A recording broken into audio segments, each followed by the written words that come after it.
میں ہوں سلمان رشید اور یہ ہے ایک مسافر کی دنیا۔ آج آپ کو میں ایک بہت لاجواب شخصیت کے بارے میں بتانا چاہتا ہوں۔ ان کو میں ملا کہیں 1990-91 کی بات ہوگی۔ مجھے فون آیا کہ بھائی میں لکاس میں پڑھاتی ہوں، تم ذرا آؤ میرے پاس، کچھ بات کرنی ہے تمہارے سے۔ لکاس لاہور کا مشہور وہ کالج ہے، Lahore college of arts and sciences, اور انہوں نے کہا کہ آ کے مسز رحمان کا پوچھ لینا۔ تو میں پہنچ گیا۔ مسز رحمان دیکھنے میں مجھے کوئی 51 سال کی نظر آئیں، چھوٹے کٹے ہوئے بال اور بڑی ایک لائیولی اسمائل، ایک جیسے روح کی ایک لائیولینس ہوتی ہے نا، وہ تو پہلے ہی آپ کو نظر آ جاتی تھی نا۔ تو مجھے کہتی ہیں کہ تو اچھا کام کرتا ہے، تو کہہ کے بات کرتی تھی ہمیشہ، تو ہمارے اسٹوڈنٹس کو بھی کچھ بتا۔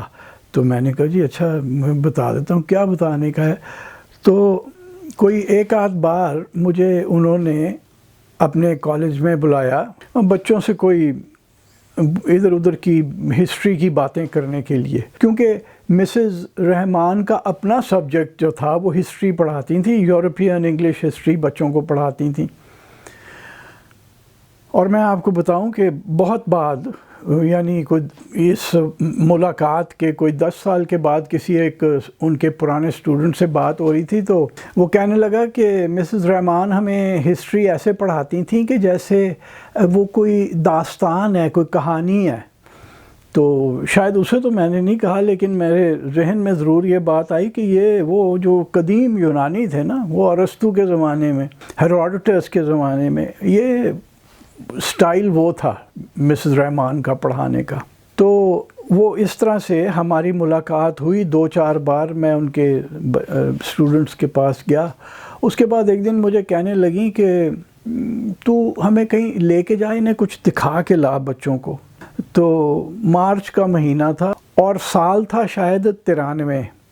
تو میں نے کہا جی ٹھیک ہے، وہ چلتے ہیں، ایک دن کا ٹرپ ہے، صبح سویرے نکلنا پڑے گا 5 بجے کے قریب، اور آپ کو ٹلہ جوگیاں دکھا کے لاتا ہوں، جو کہ بہت بڑی تیرتھ ہے، بڑی وہاں پہ ایک کنپھٹے جوگیوں کا سینٹر تھا جو کہ پورے انڈیا کے اندر پھیلے ہوئے ہیں۔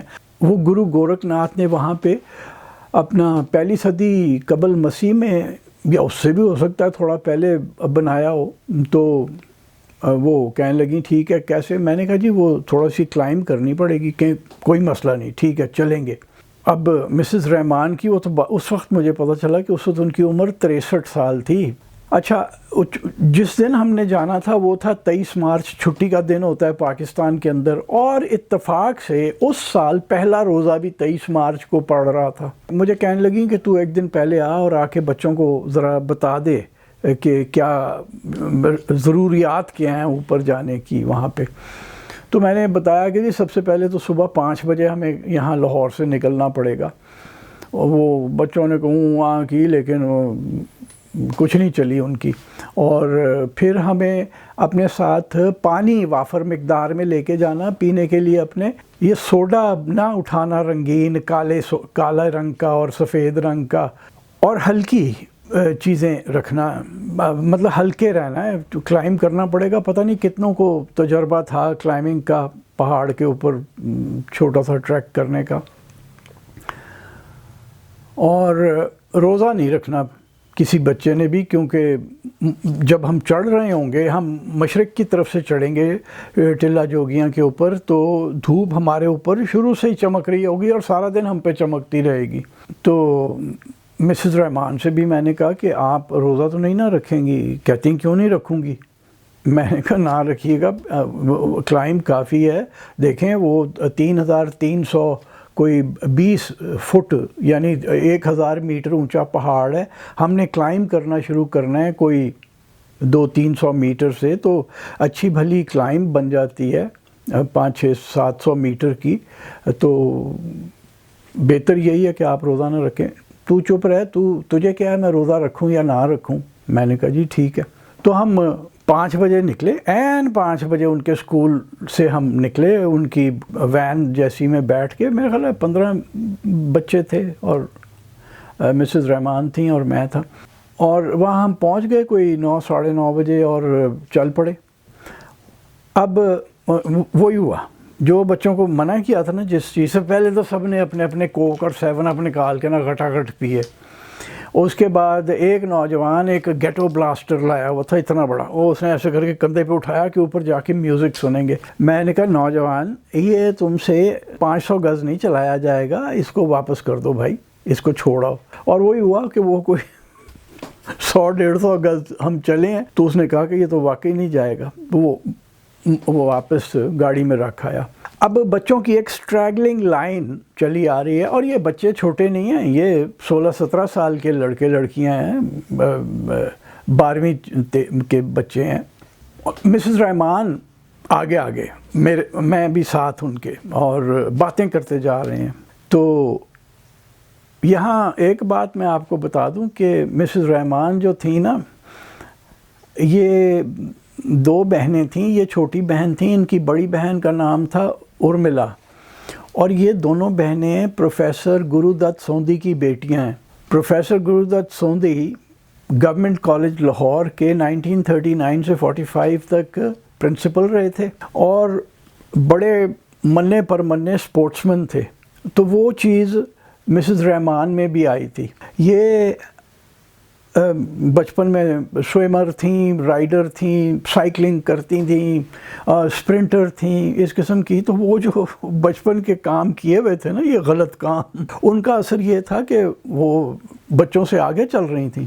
اور یہ جو میری ان کے ساتھ ملاقات ہوئی نا، وہ بڑی جسے فارچونیٹ ملاقات تھی کہ کوئی 1 سال میں ہی، کوئی چند مہینوں کے بعد ہی، اس وقت ہی 90-91 میں انہوں نے مجھے شائستہ سراج الدین سے ملایا.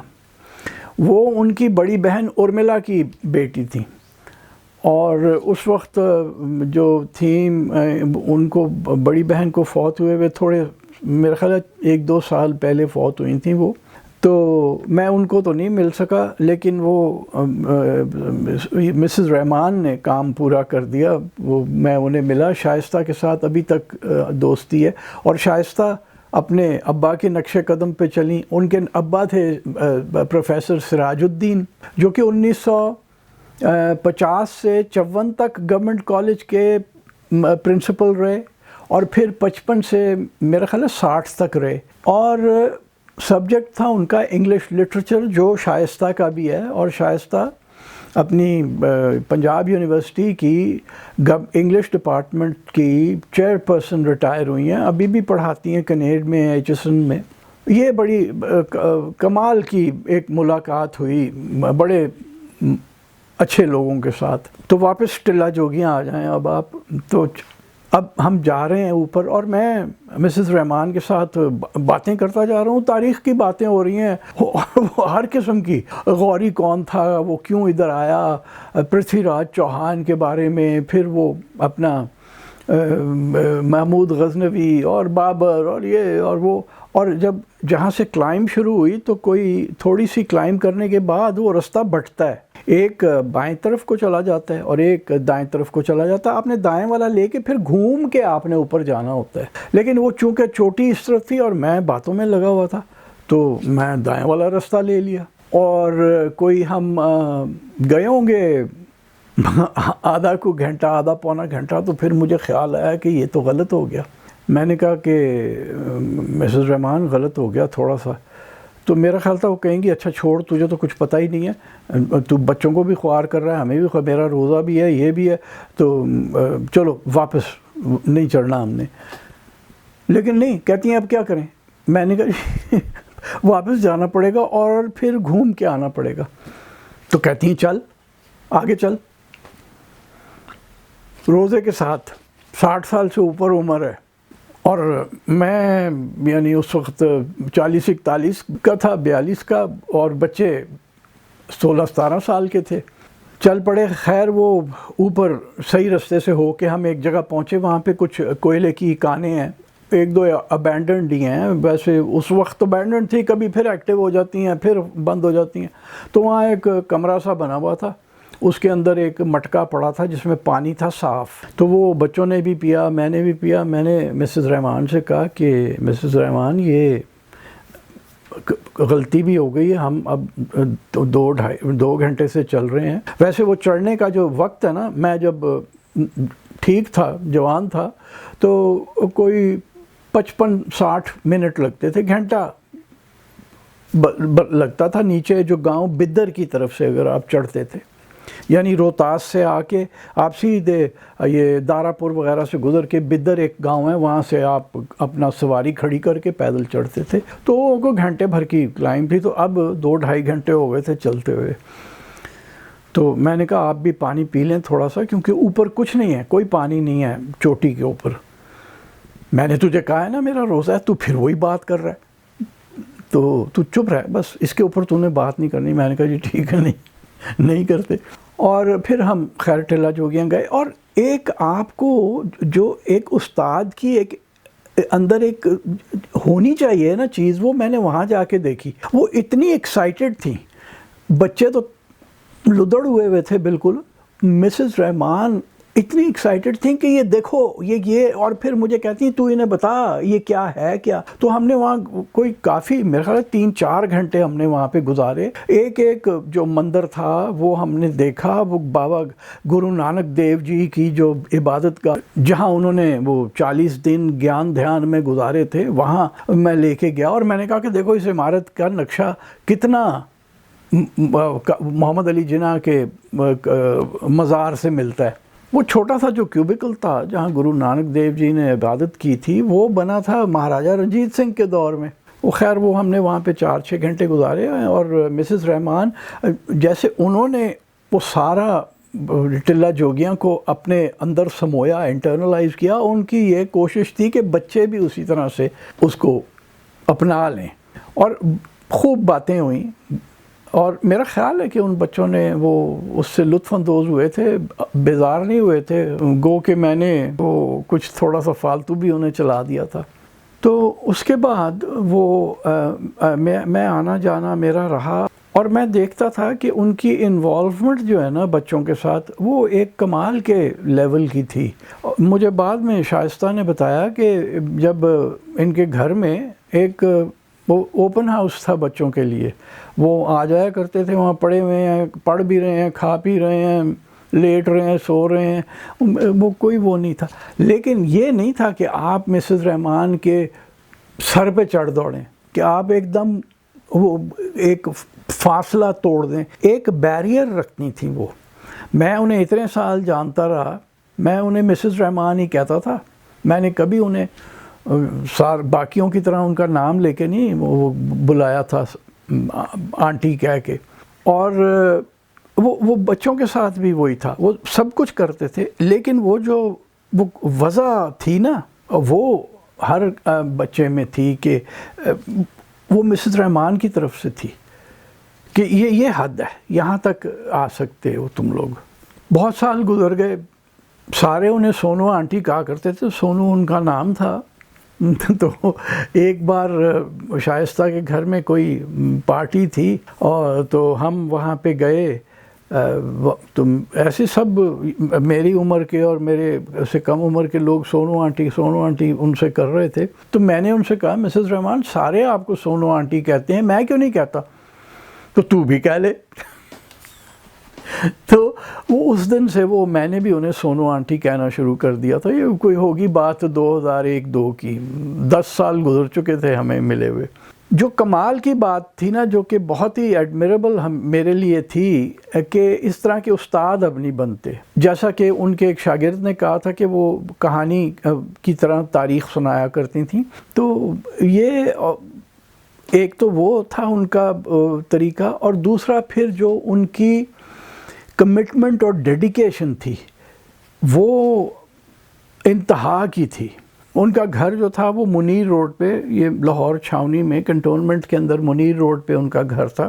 ہم جایا کرتے تھے ان کے پاس، بہت انٹرٹین کرتی تھیں۔ تو ایک دن پتہ چلا کہ وہ اب اپنی بیٹی لیلا کے پاس آ گئی ہیں، جو بیٹی لاہور میں ہے، ایک وہاں ہے ولایت میں اور ایک اسلام آباد میں ہے۔ بیٹا اب تھا، وہ مردان میں رہتا تھا، وہ بھی 2-3 سال پہلے فوت ہو گیا۔ اور یہ بتا دوں کہ سونو آنٹی نے پڑھانا تب شروع کیا تھا، ساری زندگی انہوں نے نہیں پڑھایا۔ ان کا اپنا جو سبجیکٹ تھا جس میں انہوں نے ٹاپ کیا پورے پنجاب میں، یونائٹڈ پنجاب میں، پاکستان ابھی نہیں بنا ہوا تھا، جو انہوں نے ٹاپ کیا وہ سبجیکٹ ان کا تھا پولیٹیکل سائنس۔ اور دیکھیے ان کی جو بڑی بہن تھیں ارملا، وہ بچپن میں سمجھتی تھی کہ یہ نالائق ہے، پڑھتی نہیں ہے، یہ فیل ہو جائے گی، تو انہوں نے ٹاپ کیا، اور ان کی بڑی بہن نے ان سے 2 سال پہلے پورے پنجاب میں انہوں نے بھی ٹاپ کیا۔